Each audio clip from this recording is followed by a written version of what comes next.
Nazywam się Robert Konieczny. Prowadzę pracownię. My name is Robert Konieczny. I run KWK Promes architectural studio. We are regarded as conceptualists because the most important aspect of our design is construct and having a strong concept. Why is it so important? It's crucial because this method of designing enables us to break free from our own tastes or formal habits and step into the unknown. Following the construct, we achieve solutions which can be astonishing, innovative, and leading to something new. Doprowadzają nas generalnie, czy mogą doprowadzić nas generalnie do czegoś nowego. Co ciekawe, na przestrzeni Interestingly enough, over a number of years, we've noticed that many projects we have created, despite the fact that they distinct from each other, have common strands which we call design paths.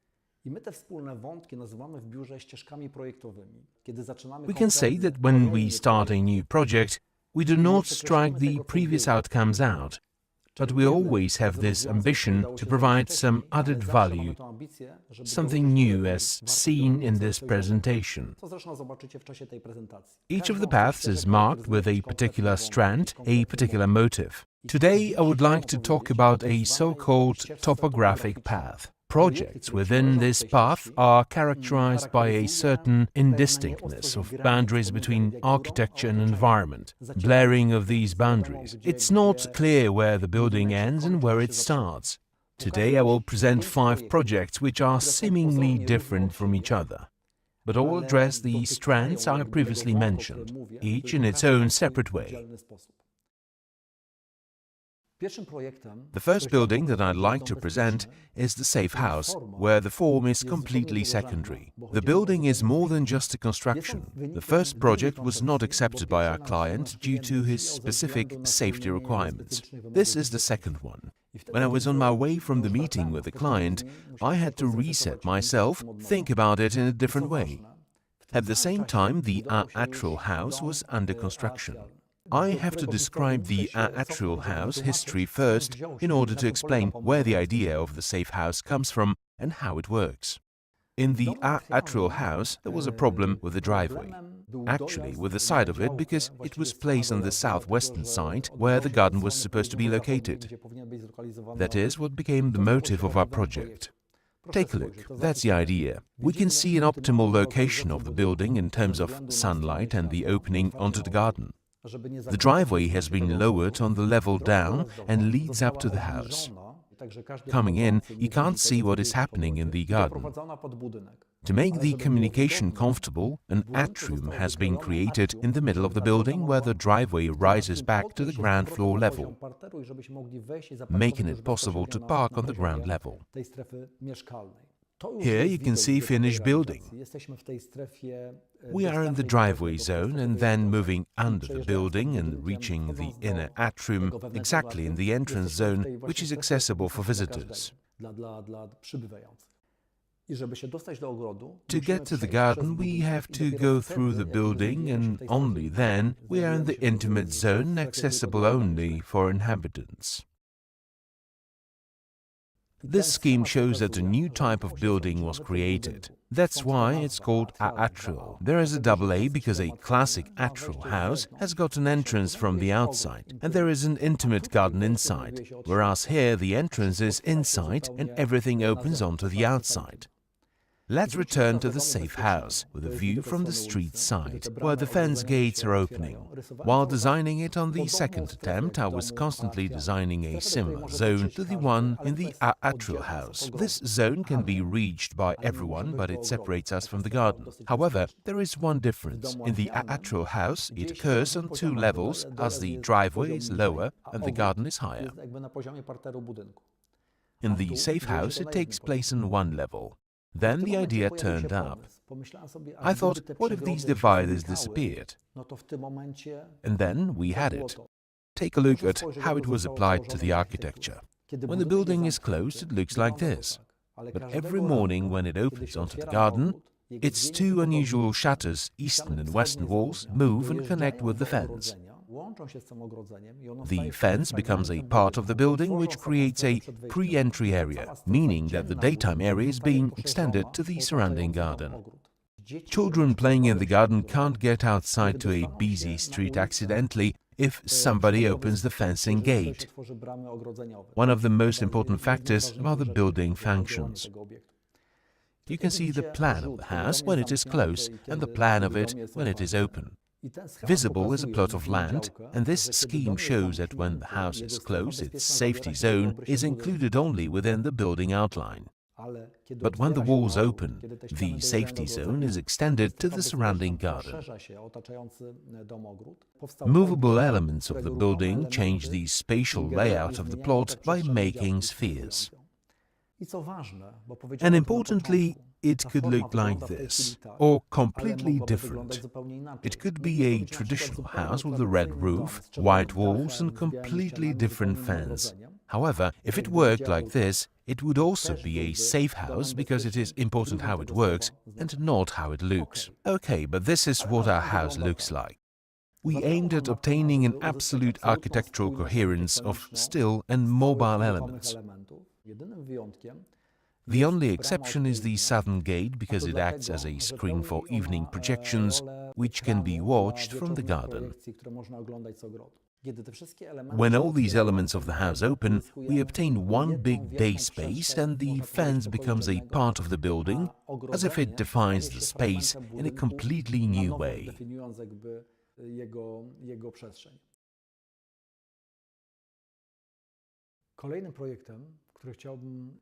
The next project I would like to present is our museum in Szczecin, Center of Dialogue Przełomy. Szczecin used to be a German town before World War II, and in the place of our building there used to be a quarter of tenement houses which were destroyed during the war. After the war, Szczecin became a Polish city and quite accidental square appeared in the place of the former quarter of tenements.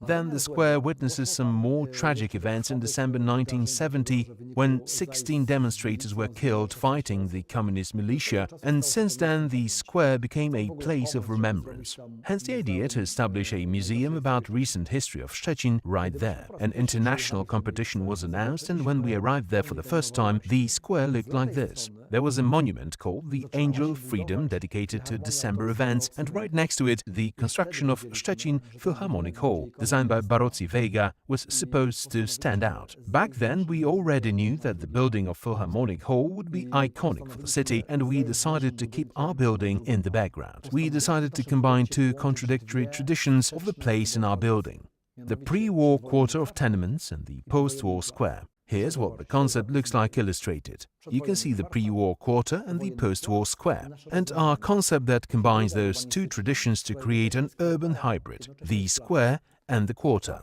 We needed some foreground in front of the Philharmonic Hall and in front of the church, so we stayed at the level of the pavement. In the place where we could mark the former quarter of tenements, the square is slightly elevated. To the right-hand side we set the corner building of the museum, and to the left-hand side the square again gently lifts to separate the square from the congested road traffic. As a result, an amphitheatrical space was created. We strove for a homogeneous, monolithic character of the whole thing. Therefore, we dedicated it to a single material: concrete. You can see how the division lines in the square match on the facade, so that everything really gives an impression of being made out of monolithic blocks of concrete.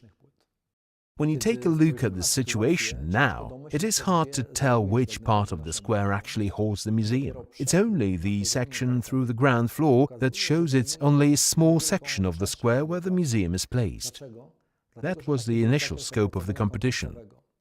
We decided it would make much more sense to design the entire square, as that is violating the principles of the competition, and it was fortunately appreciated by the jury.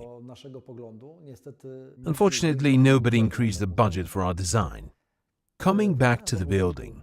Underground, the exhibition space is located at the -1 level, and you can also see it in the cross-section. The ground floor is actually an extension of the square, and it constitutes the main entrance area. What you can see here is the entire square with the elevated corner housing the museum. To the right-hand side, you can see the building of the Philharmonic Hall. When you are standing in front of the hall, you can see a flat square creating a sort of foreground before the building. The same flat area was left in front of the church. When you look at the square from the side of the Philharmonic Hall to the right-hand side, you see an elevation that separates the square from the road traffic, and to the left-hand side, you can see the gently sloping corner hiding the museum. There are two entrances leading up to the museum from the square and from the corner. The entrances to the museum are hidden behind revolving walls, which, as you can see, are found to be quite intriguing by school students. Once they are closed, you have an impression of monolithic structure. It was a huge challenge for us to design the installation in such a way that it would end up with a pure facade and primarily a pure square, for reasons of usability. It was even trickier to encourage our installation engineers to come up with innovative solutions which could be hidden. Finally, they did it, and we've even managed to convince them to use a picture with no visible installations as their advertisement. Let's return from the square to the entrance. When you stand perpendicularly to the facade, you can see the inside of the museum, which highlights the monolithic concept as it's made of the very same concrete boards as the facade along with the revolving walls. Right here above the glass panes we hit slits taking the air so that we don't barbarize the facade. Descending into the exhibition space, you have to cross the boundary between two different worlds. The entire underground is painted black. This idea sprang up at the time of construction when it turned out that we would not be responsible for the design of the exhibition space. We were concerned about potential theatrical artificial elements of the interior design, and we tried to distance ourselves from that project. However, eventually the authors of the interior design invited us to collaborate on the project, and then we convinced them to get rid of theatrical elements and replace them with contemporary art that is less literal. Contemporary artists then joined the project. The black color was left there, serving as an ideal background for contemporary works of art. This is how a museum of recent history of Szczecin became an art gallery at the same time. The exit from the museum is a negative factor of the entrance, leading you back into the bright space outside. When the museum closes, life continues on the square. It's a place for riding a bike, skateboarding, or sledging in winter, as it is the only hill in the town. However, the town authorities were used to such a thing, and we actually had to face a ban on placing any sort of floor, letting people ride on or do sports on it. We were very much against it, believing that the square should unite people rather than divide them. It turned out it was not just the floor cladding, but also the topography of the square that might be problematic. The very first ceremony after the square was officially open ended up with a scandal. The most important figures stood lower than less important ones. The military didn't know how to march over the undulating surface. It received a lot of media coverage, and we had to actually explain it to the military how to march on it. But the veterans found the skateboarders the most problematic. It took us a long time of mediation to reconcile the interests of different communities, and now the square is used by many different groups in the town. We believe that it was our huge success, and as you can see, I contributed to the success in person. That was the day when the rules were changed and people could finally rollerblade or skateboard on the square. And importantly, the city authorities also understood that the square with its special topography could serve as a perfect venue for outdoor music concerts. The residents of Szczecin themselves understood that it is their place, a place of spontaneous gatherings such as the one during the recent anti-government black protest marches. It is now a place of many different events. Sometimes the square transforms into a large drawing board, where children leave their colorful ornaments. But then rain wipes the square clean, leaving it open to new experiences.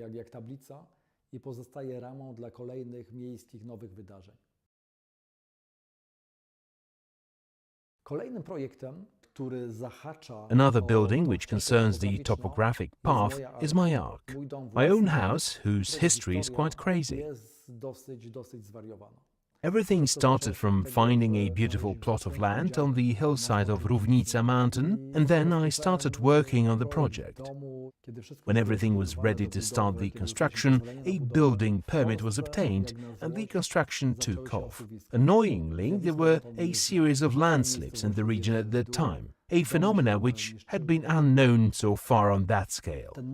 My area was not in danger, but I still kept it in mind. Then I asked my constructor, what can I do? He just told me, you can minimize interference in the soil as much as possible. But how to do it when the retaining walls of my first house were in the soil at 22 meters? Then I asked my wife, what would you say if we changed the house a bit? She asked, how much? And I told her, completely. She asked me if I was joking because I had been designing this house for 2 years and then all of a sudden I wanted to change it. How long was I going to do it? I said, listen, 3 days so that the construction crew don't run away. I had to reset myself and remember why we actually bought this plot, for the magnificent view.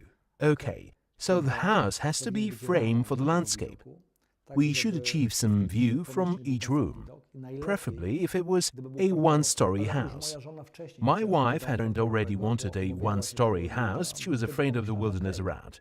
Then I thought, okay, what if I slightly push up this ground floor away from the slope so that the only one face of the house was in a direct contact with the slope? Then the remaining part of the house containing the bedrooms would become an actual first floor. Then you can sleep safely. Another very important step was the sense of security when it comes to possible landslips. Not to violate the land so that the house is in harmony with the nature, I decided that this house would be a sort of bridge. I will support it only on 3 walls, on triangular trusses, under which water can flow smoothly. It was obvious to put there a gable roof because of the mountain climate and local planning law. And the last step, it still missed some technical space. Finally, we had to close the shape in order to stable the firmness of the building. The gabled roof turned out as an accurate mirror reflection of down the foundation walls, giving the impression of an inverted roof. After cutting the end walls, the construction gained quite an interesting appearance and the whole thing started resembling an arc.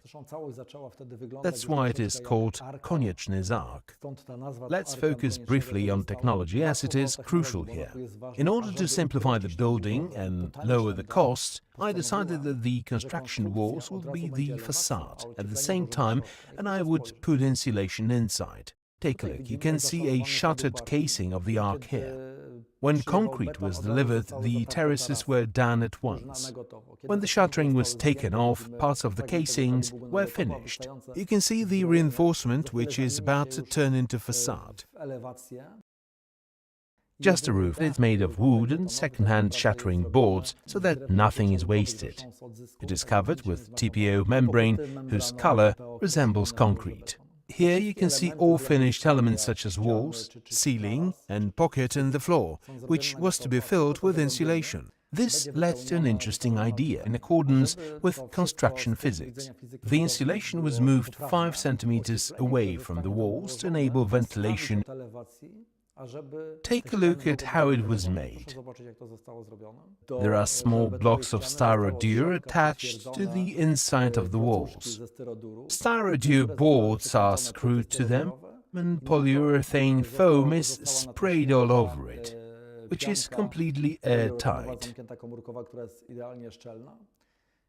You can see small holes that remained after shuttering. They are used to ventilate the walls. You can see attached foamed boards which look like a salt cave.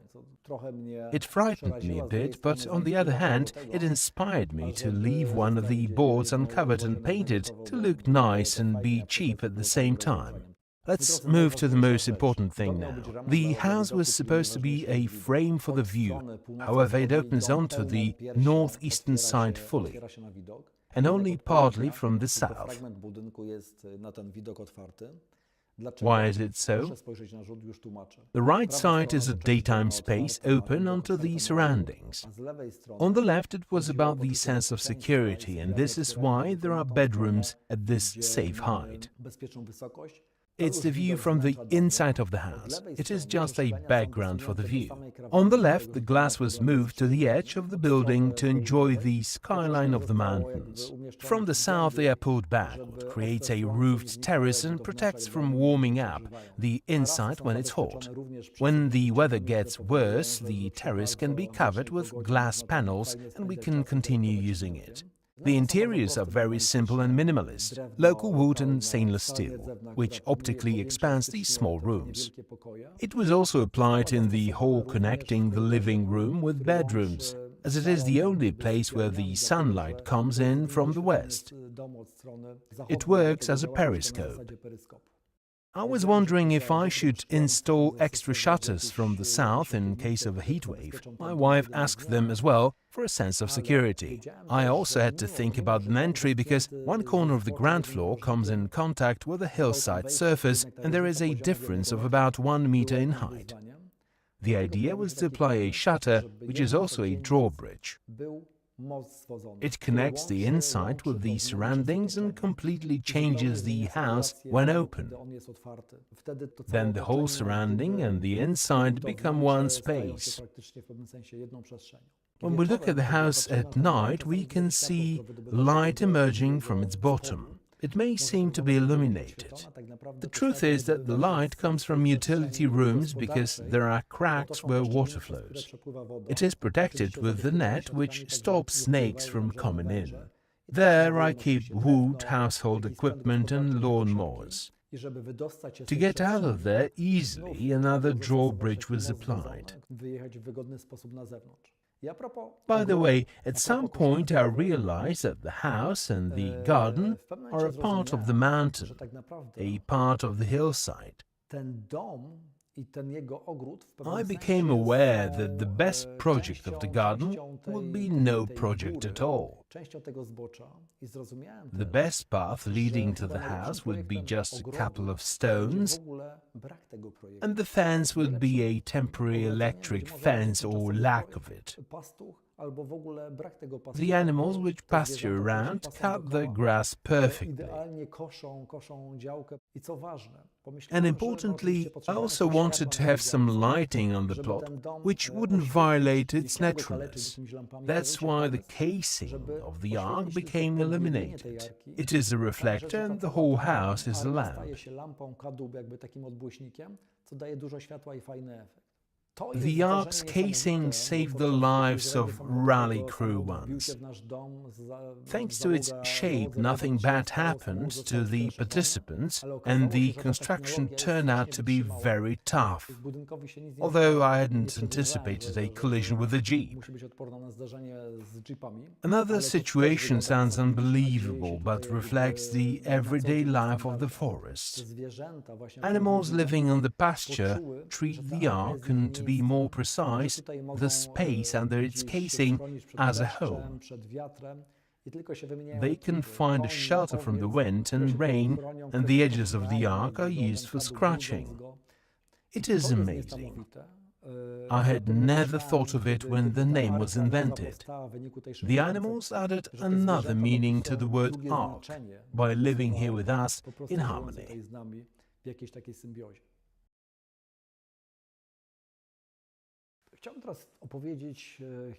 I would like to tell you about another building. It's the By the Way house, whose history started in 2008 when I arrived at the plot of our client. It was magnificent, a fantastic place with a beach by the river.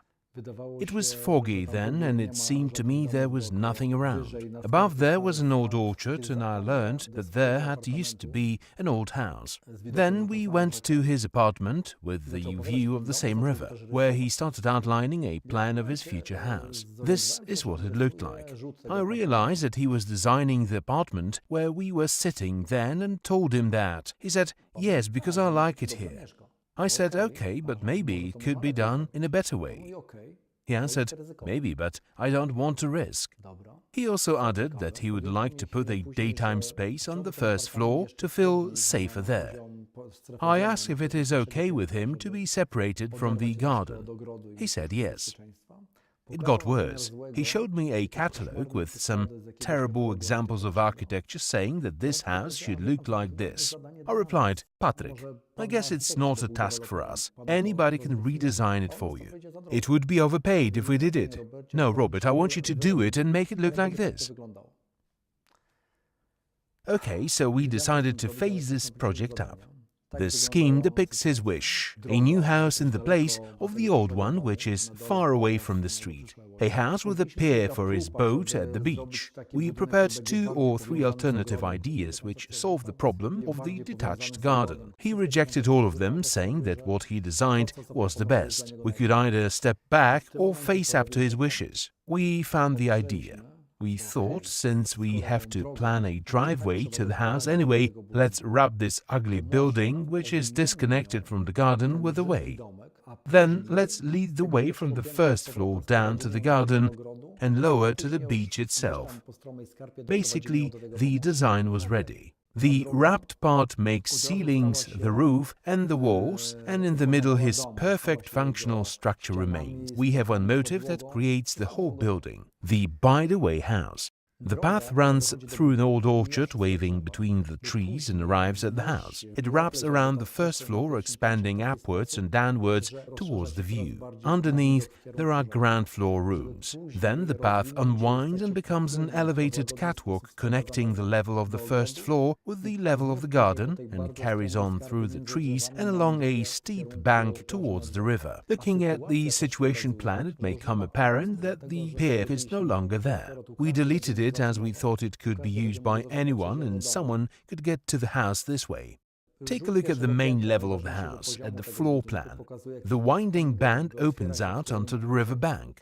We thought about splitting the band and allow for views of the sides, but the client claimed it would destroy his sense of privacy. Below on the ground floor, there are extra rooms such as a garage, a gym and guest rooms. Due to the fact that they are under the cocooned band, they can be surrounded with glass, providing a perfect connection with the garden. When the construction started, we thought it would be enough to watch it out, but a basic problem appeared. Our client decided that he would build the house without the path. Additionally, he wanted to cover the roof with black tar paper instead of light membrane because nobody could see it. Taking him to one of the nearby hills, we showed him that the house also has the 5th elevation, and we didn't hide all the intakes and outlets with the greenery only to spoil it after. Fortunately, we convinced him. Here is the picture of the building. Everything is made of light concrete, material typical of roads, except the roof, made of light membrane. Pictures taken from a plane show the band winding through a vast area. It may seem that there are no neighbors around, but when we look at it from a nearby hill, it turns out that the river banks are developed, and the house is just one of the elements of the landscape. When we get to level of the path, we can see the place where the path pulls away from the ground and winds through the daytime space. It seems that the ground floor is beside the building. This evening shot shows the whole structure of the building. Internal walls are made of wood, contrasting with light concrete to bring the band out. The rising path makes a wall and roof, which marks the entry area, and it ensures protection from rain and strong winds from the west. Eastern view. The ground floor connected to the garden. Gradation of the band shows the side of the view. The same thing occurs from the western side, but you can see that there is a part of the band which connects the floor with garden. Being in the garden, we are surrounded with greenery which limits the view. However, when we go up, the situation changes. There is a perfect view of the river when we get to the first floor because we are above the treetops. There's the space formed by the band.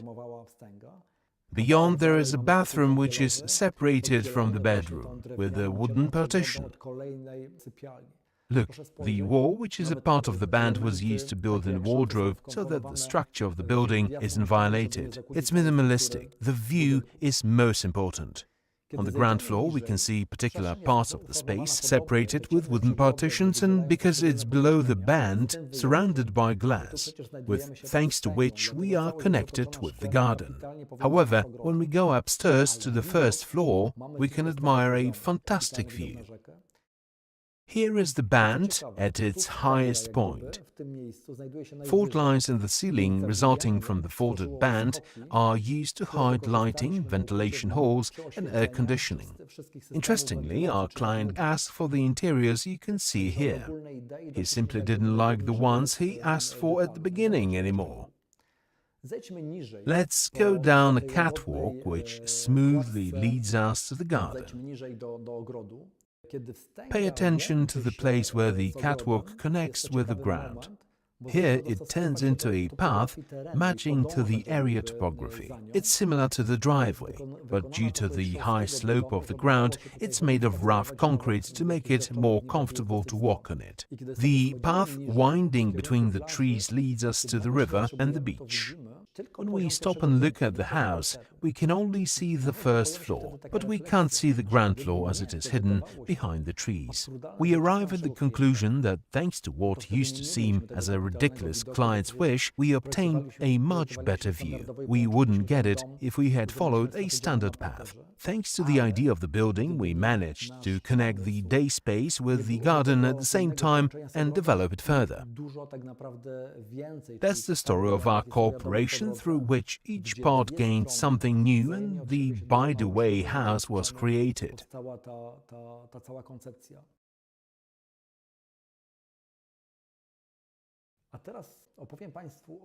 Now I will tell you about the living garden house, which is not just one project. The idea of integrating a building with nature has been applied more than once.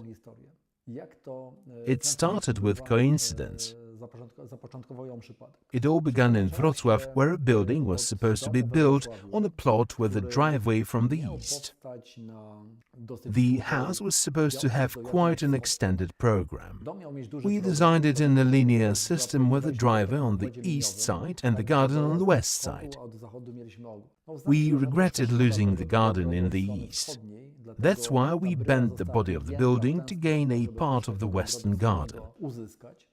However, the daytime part of the house divided the garden into two, western part and eastern part. We came up with the idea to elevate it so that the gardens could connect below. Then we had another idea. What if we put grass under the daytime part to make the impression of the connected gardens even stronger? We prepared some quite simple visualizations. Delighted with the idea, we showed it to the client. And in the end, our only success was winning a case in court about returning a deposit. Obviously, we didn't do the project, but we continued the idea in Warsaw on a steep plot. The existing topography of the plot gave rise to the whole solution. The ground floor was the continuation of the terrain, and we put a block with bedrooms on it. Underneath it, there was a living room with a floor that resembled grass. Thanks to the disappearing sliding glass walls, the sense of living in the garden was even stronger. In a house nearby in Krakow, not only a daytime part but also the night one is connected with the garden. Then we figured that it might be too much. Why? Because it's within human nature to be active only during the day. The living garden house was supposed to work similarly. This scheme shows its principle of operation. Unlike an ordinary house, where the division between the house and the garden is clear, here the daytime space becomes a part of the garden. This is why a living room turns into a living garden, hence the name of it. During the day, a man needs to be active and interact with the surroundings, and at night, he needs to calm down and relax in the comfort of his home. This scheme let us create another project which was built as the first living garden house in Katowice. Its ground floor separates the garden from the street, and the body of the first floor is hung over the garden, making space for a living garden. But our clients were afraid of the lack of privacy, and they asked us to select a part of this space with walls for a home theatre. We thought of covering the walls with a stainless steel mirror, so that the permeating of greenery is maintained from the outside. When the weather is good, glass walls disappear behind mirrored walls. Our clients were skeptical about the floor resembling grass, but they were delighted with the solution since the day they moved in. Their children prefer the living garden to their own rooms and love spending time there. The house provided the owners with a feeling of living among nature, and their content made us follow this idea. We created a living garden in Izbica, which is based on the same principle. It functions as well as the one in Katowice. Living in the daytime space makes us feel as if we were constantly in the garden. But this wasn't enough for us. We started wondering if this feeling of being in the garden is enough. Maybe it would be cool if we had the whole ecosystem within the house. At that time, we were invited to take part in an experimental project in Kassel, Germany. 19 architectural studios from all over the world participated in it. Our task was to create designs of houses on actual plots of land. They were to bring a new quality of living and working in suburban houses. Here we finally get to an experimental house in Kassel. We thought we could develop the idea of a living garden. It was to be a one-story house where all life activities should be connected with the garden in a natural way.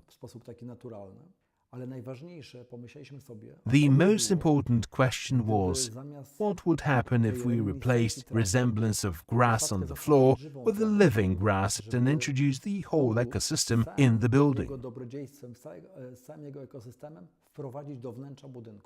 If it was possible to live, sit, work under a tree on a meadow along with the convenience of being inside the house, this is how the experimental house was started. A tree was an inspiration for inventing a roof and connecting it to the ground. It jump-started the whole structure of the building.